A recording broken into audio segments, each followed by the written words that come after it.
ہشام ابن عبد الملک کے خداوند تبارک تعالیٰ کی لعنت ہو، تمام اور تمام ملائکہ کی لعنت ہو، اور تمام انبیاء کی لعنت ہو، اور تمام اوصیاء کی لعنت ہو، اور تمام مومنین جن و انس کی لعنت ہو دشمنان محمد و آل محمد علیہ السلام پر۔ ہشام ابن عبد الملک نے امام محمد باقر، امام جعفر صادق علیہ السلام کو مدینے سے بلوایا، اور جب مدینے سے بلوایا تو جس قافلے کے ذریعے سے بلایا گیا وہ انتہائی لو اسٹینڈرڈ تھا، فقراء کا قافلہ۔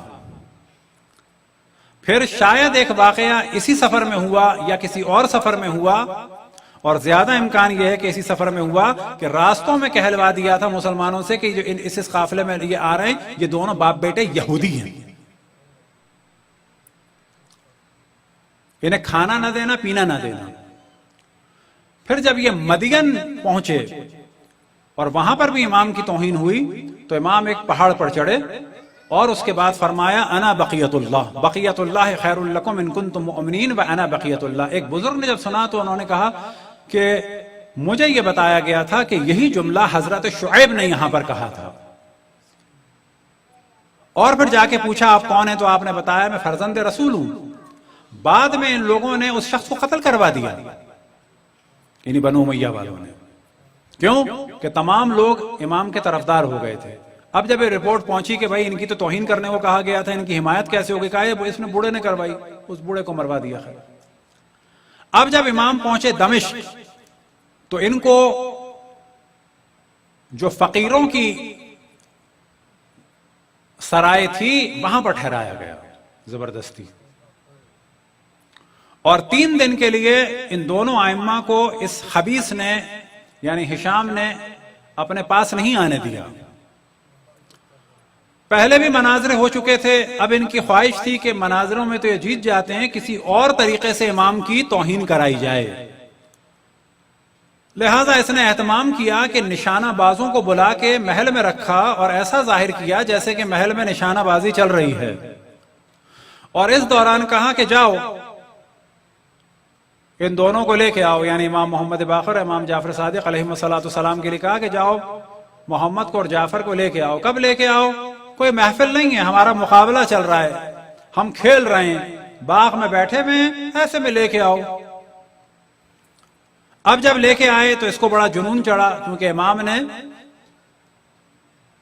پوری محفل کو سلام کیا، السلام علیکم،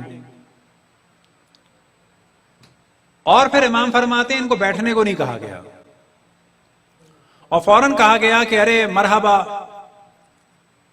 اس وقت نشانہ چل رہا ہے، اور امام محمد باقر علیہ السلام سے کہا کہ آپ بھی نشانہ لگائیں۔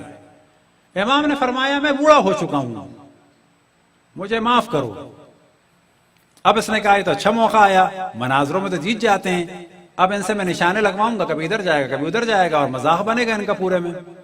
اور وہاں پر لوگ امام کی توہین بھی کر رہے تھے، آواز کس رہے تھے باقاعدہ، ایسے لوگ تھے، اور وہی شور جو آج کیا جاتا ہے۔ اس شخص نے کہا ہشام نے کہ اے ابا جعفر یہ کیا ہے کہ تم امت میں اختلاف ڈال رہے ہو۔ اب آپ تصور کریں کہ جو امت ہے اور جس کی وجہ سے امت ہے اس کے لیے کہا جا رہا ہے کہ امت میں اختلاف ڈال رہے ہو۔ بالکل وہ باتیں ہیں کہ اہل بیت کا ذکر کیا جائے تو ہمارے بھی بعض کہنے لگے کہ یہ اختلافی باتیں ہیں۔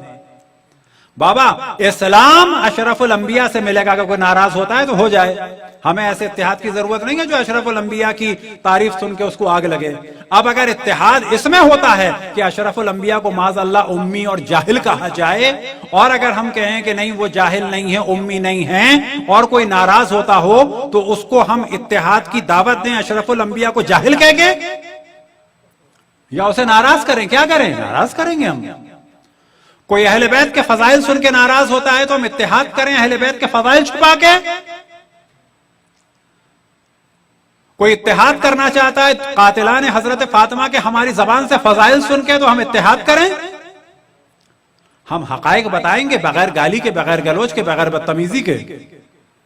یہ شخص امام سے کہتا ہے کہ ابا جعفر تم نے امت میں فتنہ ڈالا ہوا ہے، اور پھر اس کے بعد کہتا ہے کہ آئیں آپ نشانہ لگائیں۔ امام نے کہا مجھے معذور رکھو، میں بوڑھا ہو گیا ہوں۔ کہا کہ نہیں میں معذور تو نہیں، آپ کو چھوڑوں گا تو نہیں، آپ کو نشانہ لگانا ہوگا۔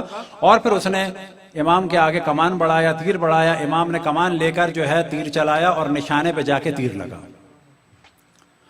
اب اس نے دوسرا تیر دیا تو امام نے دوسرا تیر چلایا جو پہلے والے تیر کو چیرتا ہوا اس کی انی میں جا کے لگا. اب امام نے کہا اور دو اور دو اور دو، اور روایات میں نقل ہوا کہ امام نے اسی تیر پر مزید 8 تیر لگائے، یعنی کل 9 تیر ایک ہی نشانے میں جا کے لگے. اب اس کام کے لیے امام کو علم ہے کہ کتنی پاور یوز کرنی ہے اور کس تیر پہ کتنی پاور لگانی ہے. اب یہ گھبرا کے کہتا ہے کہ یہ سب آپ نے کیسے کیا؟ تو امام نے کہا میں جوانی میں تیر چلاتا تھا. تو کہتا ہے کہ کیا یہ کام جعفر کو بھی آتا ہے؟ تو آپ نے کہا کہ یہ سب کچھ ہمیں میراث میں ملا ہے.